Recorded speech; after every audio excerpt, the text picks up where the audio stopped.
The red dust of Kepler 442c swirled around Kai Mercer's boots as he made his way through the bustling marketplace of Haven Colony. The mining settlement wasn't much to look at: prefabricated buildings, dirt roads, and the constant hum of atmospheric processors. But it had become home over the past 3 years. As the colony's chief engineer, Kai had helped build most of the infrastructure that kept 800 souls alive on this remote world. He paused at Hendrik's supply stall, checking his tablet for the parts list. Need those plasma couplers? Yet, Hendrix? The grizzled trader nodded, pulling out a crate. Just came in on the morning transport. Premium grade, just like you. A flash of violet caught Kai's peripheral vision. He turned, scanning the crowd, but saw only the usual mix of human colonists and the occasional Zephyrian merchant with their blue-tinted skin and elongated limbs. Nothing unusual. Something wrong? Hendrix asked, following his gaze. No, just thought I saw. Kai shook his head. Never mind. How much for the couplers? The transaction completed, Kai shouldered his supply pack and headed toward his workshop on the colony's eastern edge. The feeling of being watched prickled at the back of his neck, a sensation that had been growing stronger over the past 2 weeks. He'd caught glimpses of someone following him, always at the edge of his vision, always gone when he turned to look. His workshop was a converted cargo module, expanded over the years into a maze of workbenches, diagnostic equipment, and half-finished projects. Kai had always prided himself on his attention to detail, both in engineering and observation. That's why the small inconsistencies had started bothering him so much. Tools moved slightly from where he'd left them. His computer showed access logs during hours when he knew he'd been elsewhere. Yesterday, he'd found a single violet thread caught on his doorframe, the same shade as that flash of color in the marketplace. Kai set down his supplies and activated his personal tablet, pulling up the security footage he'd been discreetly collecting. The colony's surveillance system was primarily focused on the perimeter and main thoroughfares, but his own workshop cameras had captured enough to confirm his suspicions. There, frame 1847 from 3 days ago. A figure moving past his window, too quick to make out details, but definitely humanoid and definitely not human. The proportions were wrong, too tall and lean, with what looked like elaborate markings along visible skin. Frame 2203 from yesterday showed the same figure, this time lingering near the recycling units across from his workshop. The image was frustratingly unclear, but he could make out what appeared to be violet skin and intricate silver patterns that seemed to shimmer even in the grainy footage. Kai enhanced the image as much as his equipment allowed. The figure was female, that much was certain, with features that suggested she wasn't from any of the known species in the local systems. Her face was partially obscured, but there was something almost ethereal about her appearance. Beautiful in an otherworldly way that made his chest tighten with an emotion he couldn't quite name. The rational part of his mind cataloged the facts. Unknown alien following him for at least 2 weeks, clearly skilled at avoiding detection, possible espionage or surveillance mission. The colony had valuable mining rights and several experimental technologies that could be worth stealing.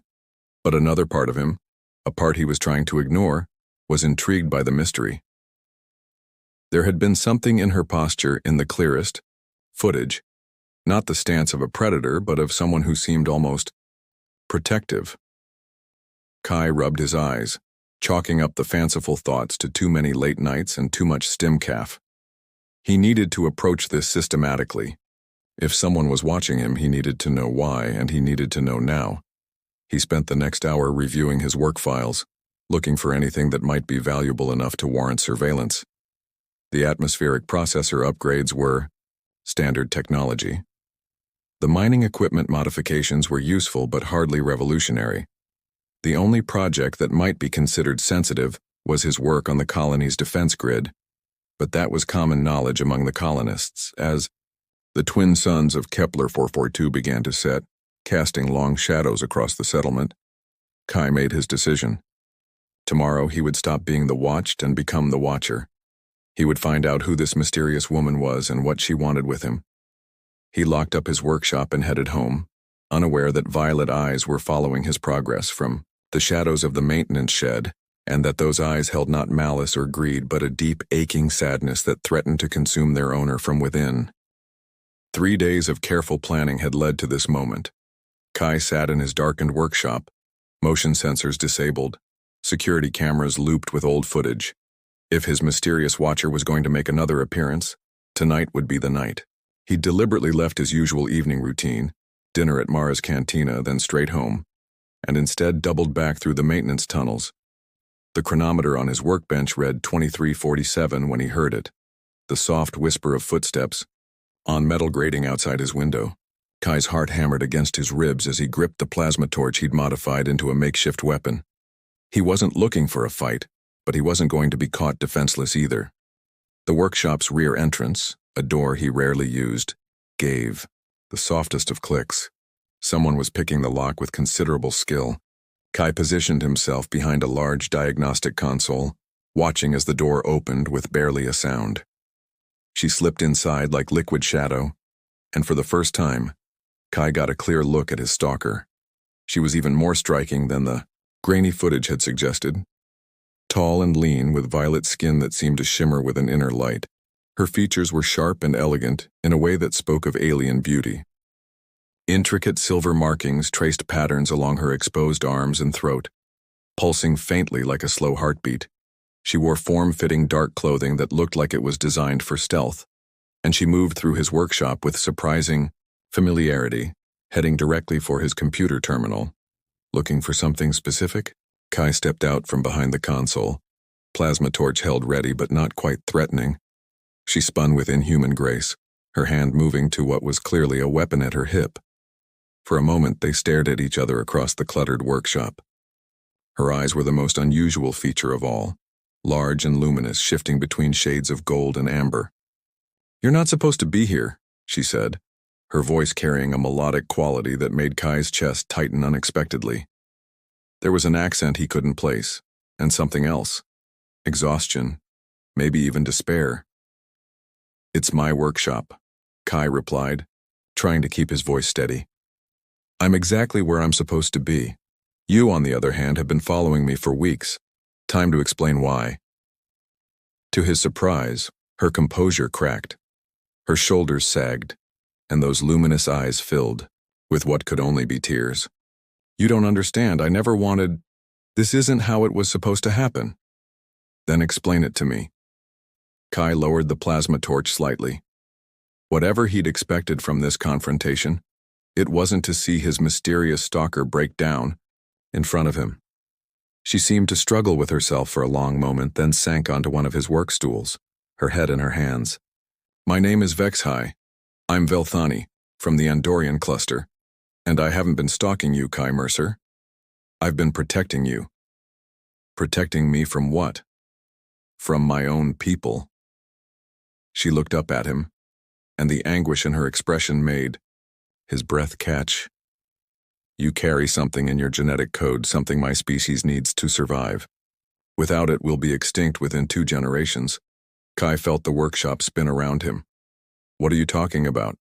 Vexhai stood, her movements careful and deliberate, as if she were afraid of spooking him. "The Velthani are dying, Kai. A genetic plague has been ravaging our population for the past century. Our reproduction rate has dropped to nearly 0. But your DNA, specifically a rare combination of genetic markers you carry, could provide the template we need to synthesize a cure." "That's impossible. I'm human. How could human genetics help an alien species?" "Because we're not as different as you think." She gestured to herself. "The Velthani evolved on a world very similar to ancient Earth. The convergent evolution created enough compatibility that, with the right modifications, your genetic material could save us." Kai set down the plasma torch, his mind reeling. "And you were sent to... what? Kidnap me? Harvest my DNA? To evaluate you, to determine if you would cooperate willingly or if..." She trailed off, unable to finish the sentence. "Or if force would be necessary." The words felt like lead in his mouth. Vexhai nodded miserably.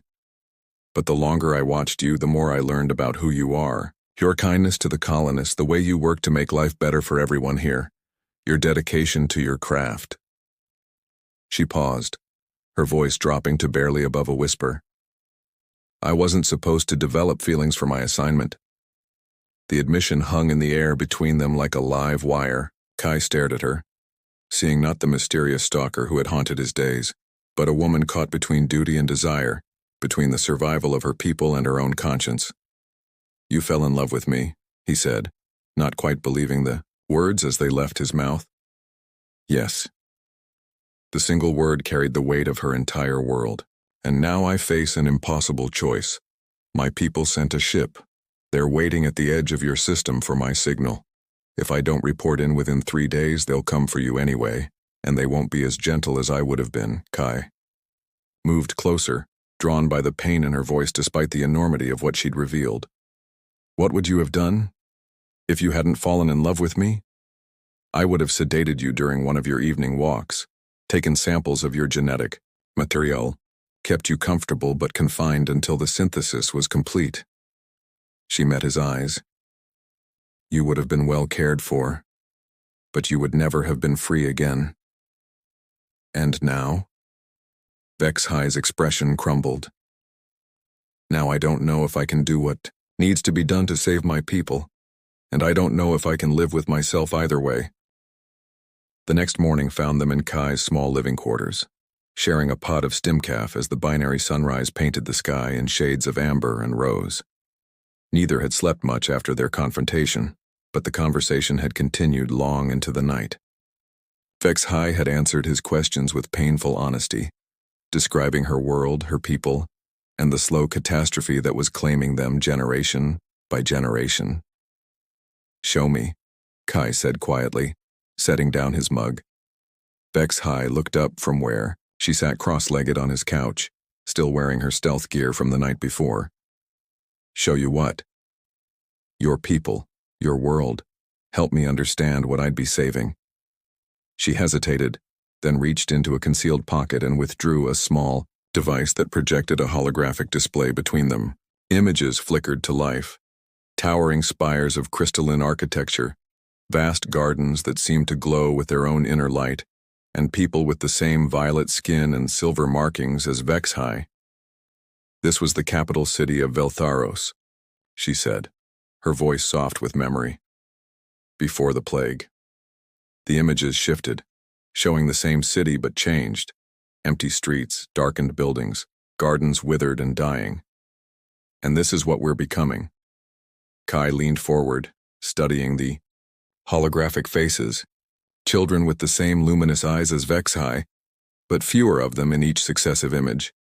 Adults whose silver markings seemed dimmer, less vibrant. "How many are left?" "Perhaps 50,000 across all our colonies. We once numbered in the millions." She gestured, and the display showed genetic charts that meant nothing to Kai but everything to her. "The plague doesn't kill quickly.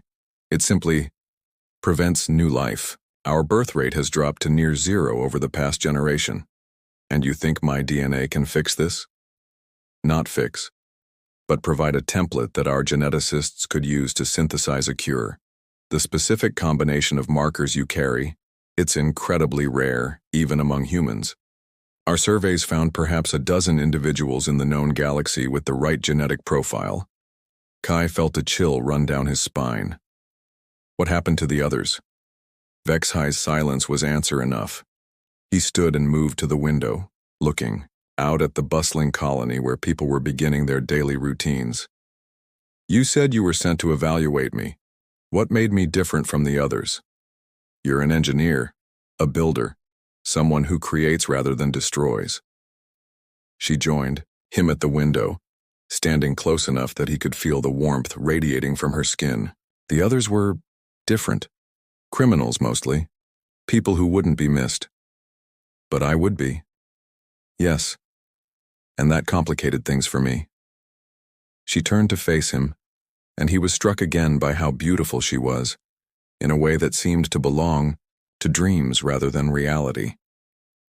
"The longer I watched you, the more I realized what we would be taking. Not just genetic material, but a life.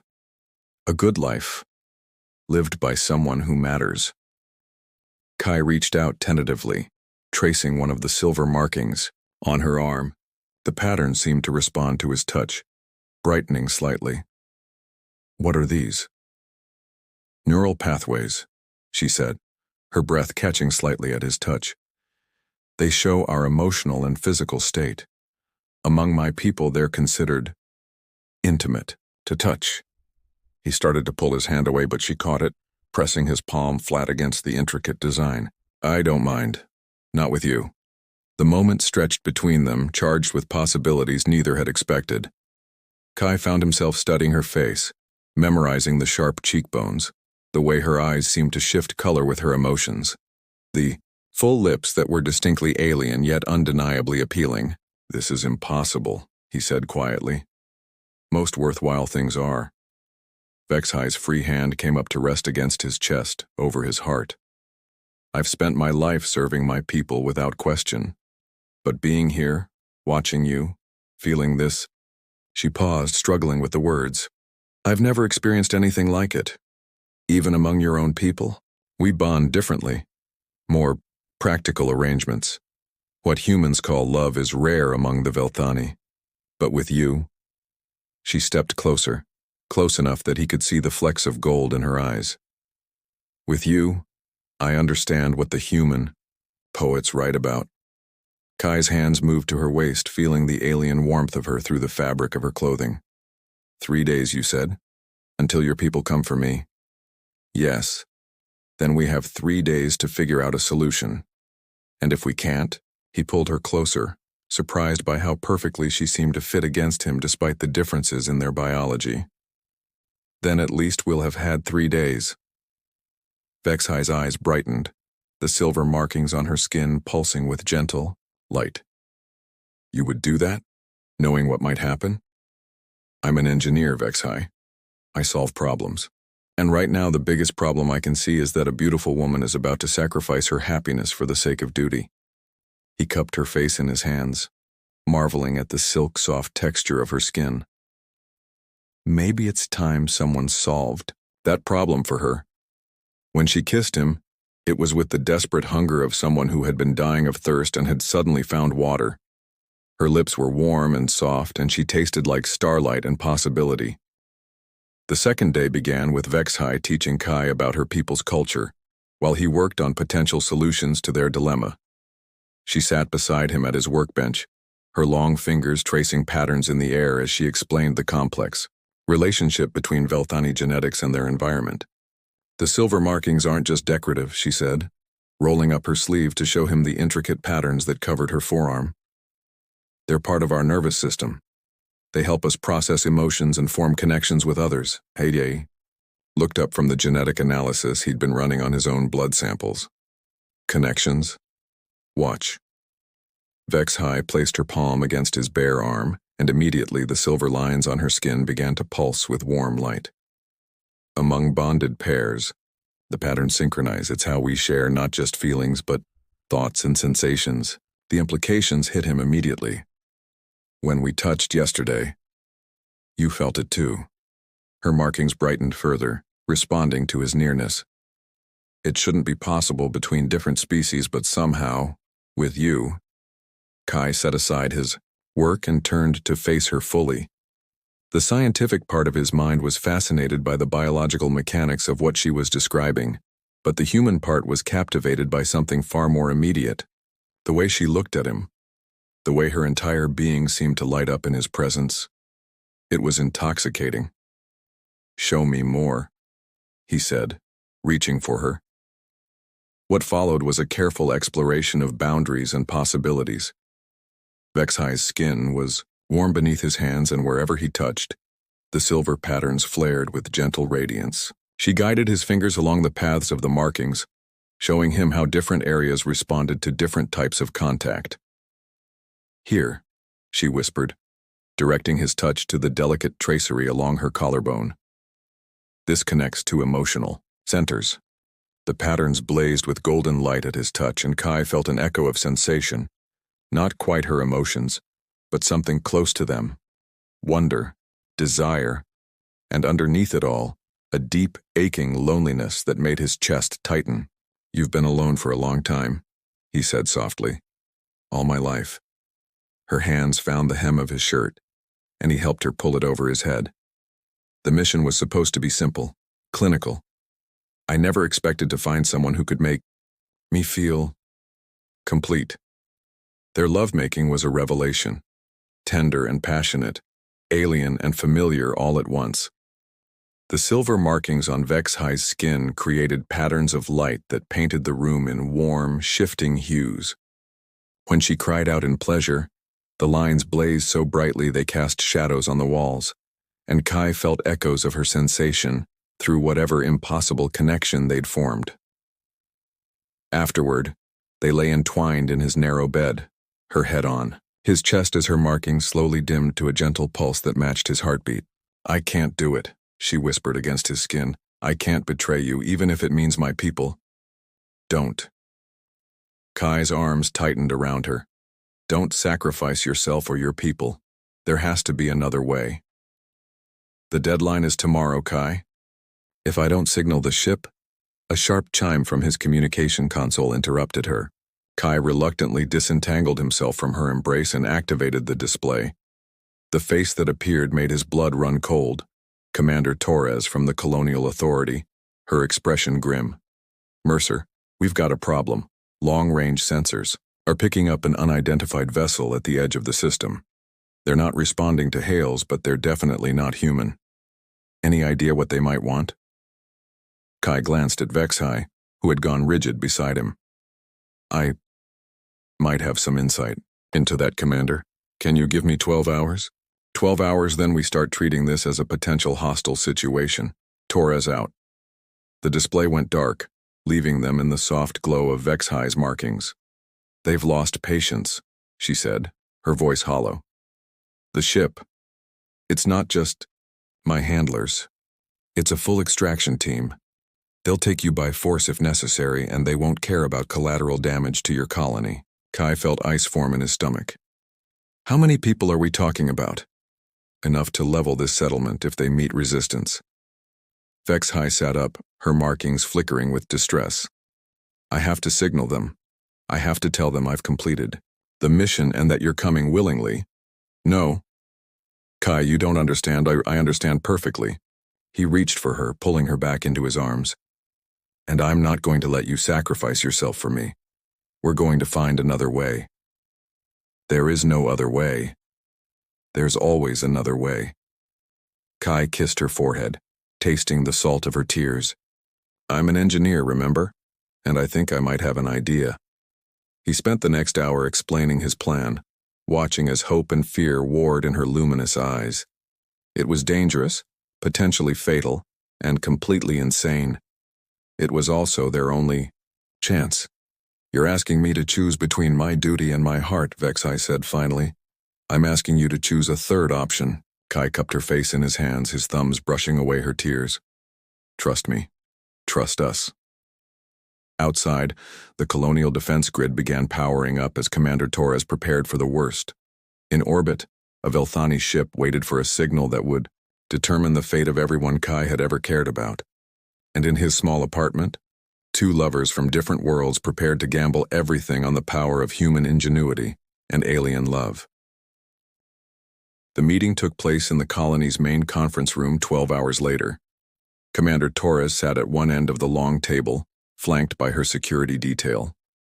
At the other end, 3 Velthani representatives materialized via holographic projection, tall, imposing figures with elaborate silver markings that spoke of high rank and considerable authority. Kai stood between them, with Vexhi at his side. Her markings were dim with anxiety, but her posture was straight and proud. "Agent Vexhi," the central Velthani spoke, their voice carrying undertones that suggested significant displeasure. "You were ordered to complete your mission within the specified time frame. Your delay has been noted."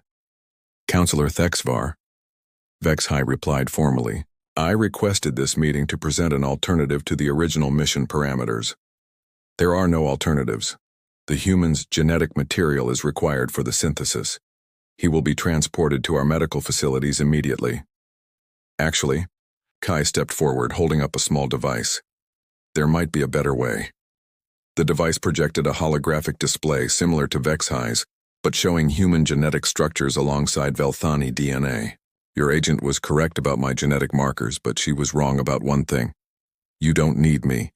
You need what makes me different from other humans. Counselor Thexvar leaned forward, their silver markings pulsing with interest. Explain. I'm an engineer. Over the past 3 days, I've been analyzing both our genetic structures and the plague affecting your people. The solution isn't harvesting my DNA. It's understanding why my particular combination of genes is resistant to your plague. Kai manipulated the display, highlighting specific genetic sequences. These markers aren't just random human genetics. They're the result of a very specific environmental adaptation that occurred on Earth thousands of years ago. The same adaptation could be artificially induced in your population without requiring my physical presence. Impossible, another Velthani, Counselor interjected. Our scientists have studied this for decades. Your scientists were looking at the problem from a Velthani perspective, Kai replied. Sometimes you need an outside viewpoint to see the solution. He gestured to Vexhi. Your agent has been helping me understand your biology. In return, I've been helping her see human genetic adaptation through an engineer's eyes. Vexhi stepped forward, her markings brightening with confidence. The human speaks truth, counselors. His proposal offers not just a cure, but a sustainable solution that doesn't require continued human genetic material. And what does the human want? In return for this assistance? Thexvar's tone suggested they expected demands for wealth or power. I want Agent Vexhi released from her duties and free to make her own choices about her future, Kai said simply. And I want a guarantee that no other humans will be taken against their will for this project. That is all? That's all. The 3 counselors conferred in rapid musical tones that the translator couldn't parse. Finally, Thexvar spoke again. You would freely give us this genetic solution and ask for nothing but the freedom of our agent? I'm asking for the freedom of someone I love, Kai corrected. The genetic solution is a gift to a people who deserve to survive. Vexhi's markings flared so brightly that everyone in the room had to squint. She turned to him, tears streaming down her face. You would do this for my people? Even after what we planned to do to you? I'm doing it for you, Kai said, pulling her into his arms. And for the children your people should be able to have. The negotiation took another 2 hours, but the outcome was never really in doubt. Kai's solution was elegant, sustainable, and didn't require the Velthani to compromise their ethics by holding unwilling prisoners. The genetic templates could be transmitted immediately, and Velthani scientists could begin synthesis within days.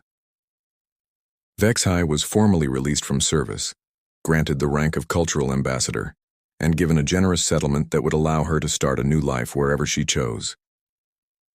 As the Velthani ship departed the system, Kai and Vexhi stood on the observation deck of the colony's main habitat, watching the stars wheel overhead. So what now?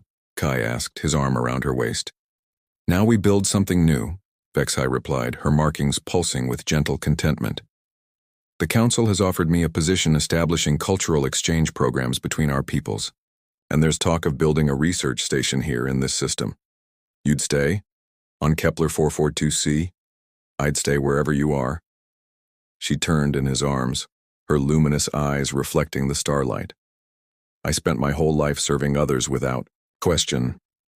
But with you, I've learned what it means to choose my own path. Even if that path leads away from your own people?